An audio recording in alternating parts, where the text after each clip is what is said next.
Mark McCann paid £900,000 for a Bugatti Veyron that arrived in 2 pieces.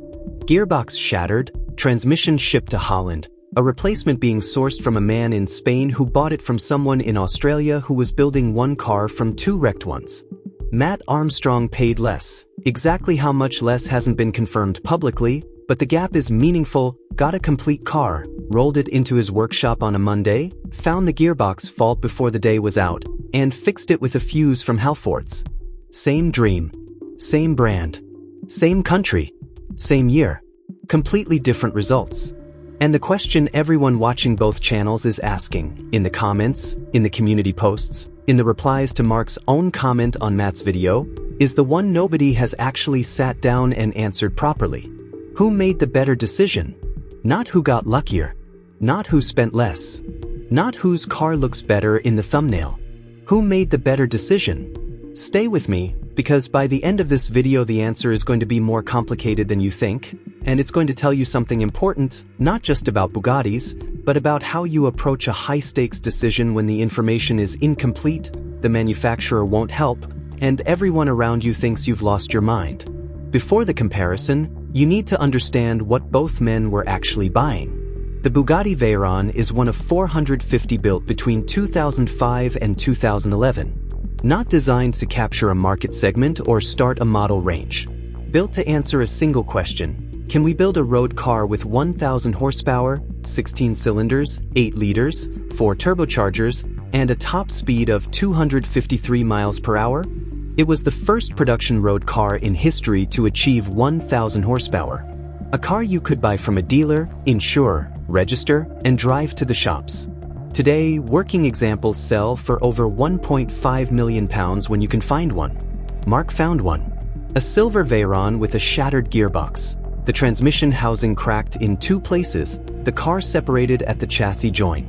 The gearbox was shipped to Holland for specialist pressure testing, a replacement being sourced from Spain. Mark paid approximately £900,000 for a car in that condition. Matt found his through a repossession company. Number 34 of 450, originally built for Dubai with reportedly better cooling for the heat. White wrap over a 2-tone blue original paint. Interior in remarkable condition for a 20-year-old car. Engine running. Gearbox refusing to leave park. History completely unknown. All Matt received with the car was the keys. Same car. Different stories. Different prices. Different problems. Let's start with Mark, because Mark's decision is the one that looks worse right now, and it deserves to be understood properly before it's judged. Mark paid £900,000 for a Veyron in 2 pieces. On the surface, that sounds like the worst deal in the history of YouTube car purchases. But here's what Mark actually knew when he made it. He knew the damage was mechanical, visible, documented, and specific. A cracked gearbox housing is a known problem with a known solution. You find a replacement unit, have it pressure tested, source the components, rebuild. The path to completion is long and expensive, but it's clear. There are no hidden surprises in a cracked gearbox. You can see exactly what's wrong, and you can plan what it will cost to fix it. Mark also knew more about Veyrons than almost any other buyer at that price point. He understood that a cracked gearbox housing doesn't mean the engine is damaged, the monocoque is compromised, or the electrical systems are failing. It means the gearbox housing is cracked. Expensive but solvable. And £900,000 needs to be understood in context. A working Veyron in comparable specification sells for over £1.5 million. If the gearbox rebuild comes in at around £150,000, which independent specialists suggest is achievable, Mark has paid roughly £1 million total for a car worth £1.5 million. That's not a reckless decision. That's a calculated risk made by someone who understood exactly what the risk was and had the knowledge to manage it. The comments laughing at Mark right now are comparing the results of 2 decisions without comparing the information available when each decision was made. Mark knew what he was buying. He paid accordingly. Now Matt, and this is where the comparison gets genuinely uncomfortable, because the story of Matt's Veyron is not the story of a brilliant buy. It's the story of a remarkable early result from a purchase that is still revealing what it actually contains. Matt paid less than Mark for a complete Veyron with a running engine and completely unknown history. That last part, unknown history, is the most important thing about this purchase. More important than the price. More important than the fuse. All Matt received with the car was the keys. No service records. No ownership history. No documentation of previous repairs. No explanation of why the finance was defaulted on. And that unknown history had already left its mark before Matt ever opened the door. Someone, at some point in this car's past, looked at a blown fuse in the gearbox pump circuit and made a decision. Instead of diagnosing why the fuse was blowing, they fitted a larger one. When that blew, they fitted a larger one still. They kept going until they found a rating that would hold, eventually landing on 40 amps in a slot designed for considerably less. That decision generates sustained heat in the fuse housing. Not the clean, fast heat of a proper blow, but the slow, creeping heat of a circuit running at the edge of its capacity, plastic softening, housing distorting, adjacent fuses damaged by conducted heat, the fuse box beginning to fail from the inside. Matt got lucky. He got lucky because whoever fitted that 40 amp fuse hadn't driven the car hard enough, or long enough, to turn a quietly failing fuse box into something catastrophic. The car was repossessed before it burned. But here's the question nobody in the comments celebrating Matt's How Ford's receipt has asked. Why was the fuse blowing in the first place?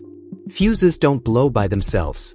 They blow because something on the circuit is drawing more current than it's rated for. A failing pump motor, a wiring harness short, a pressure leak keeping the pump running longer than it should. Something caused the original fuse to blow. Something caused every replacement to blow. And that something has not been found yet. The misfire is still there. The secondary air pumps aren't priming correctly on ignition. There's a coolant leak from a radiator that's been topped up with water rather than coolant. The fuse box has taken heat damage and may need complete replacement. And somewhere in the wiring of a 20-year-old hypercar driven by an owner who eventually stopped paying the finance and let it get repossessed, possibly more. Matt's Veyron went into gear on a Monday afternoon. That's extraordinary. But the unknown history of this car is still being written, one video at a time. Now let's put both decisions side by side, properly. Not the results. The decisions. When Mark paid £900,000, he knew exactly what was wrong. The unknowns he faced were unknowns of execution, parts availability, repair timeline, specialist access. You can plan for those. When Matt paid less, he was buying a car whose problems were invisible. The fuse was hidden in a wheel arch. The tampered rating was buried in a fuse box under the seat. The full history, who drove this car, how hard, and what they did to keep it running when things started going wrong, was nowhere. These are unknowns of discovery. Problems that reveal themselves over time. Problems you cannot plan for, price, or put a ceiling on. Mark paid a premium for known damage. Matt paid a discount for unknown damage.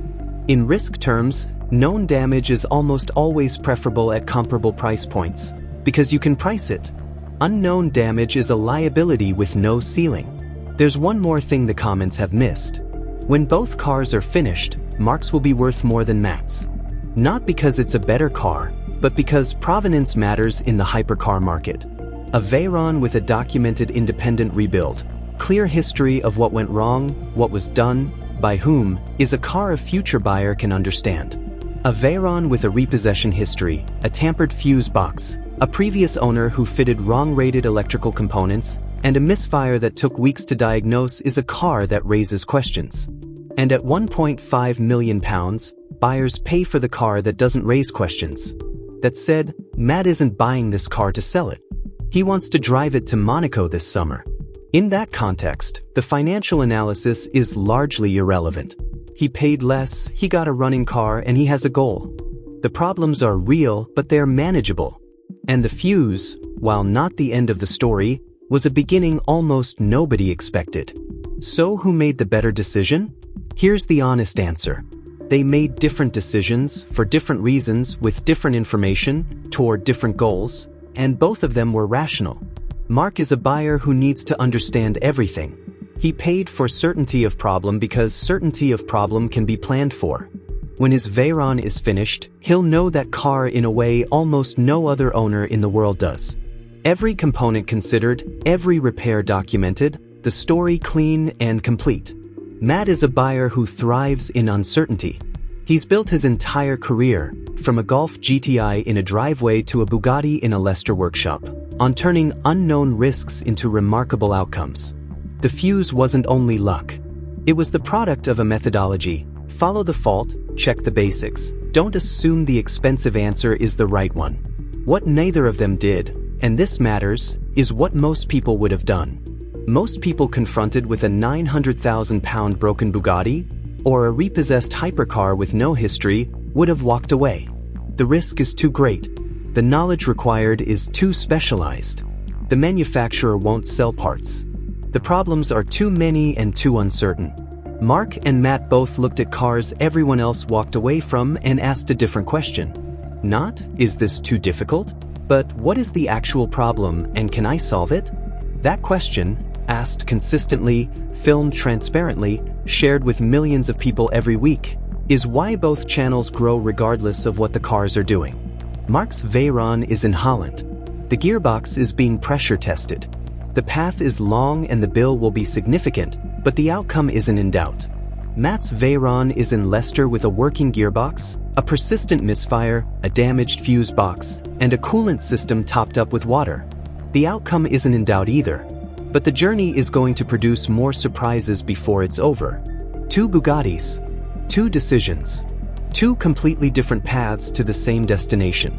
And together, in the same year, in the same country, with the same manufacturer refusing to help, they've proved something Bugatti spent decades trying to prevent anyone from proving.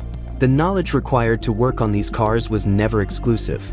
It was just protected by withholding documentation, refusing parts, and quoting figures that made independent work look impossible. One found the fault with a diagnostic tool and a torch pointed at a fuse box in a wheel arch. The other found it by splitting the car in half and seeing what fell out. Different methods. Same conclusion. These cars are fixable, without Bugatti's permission.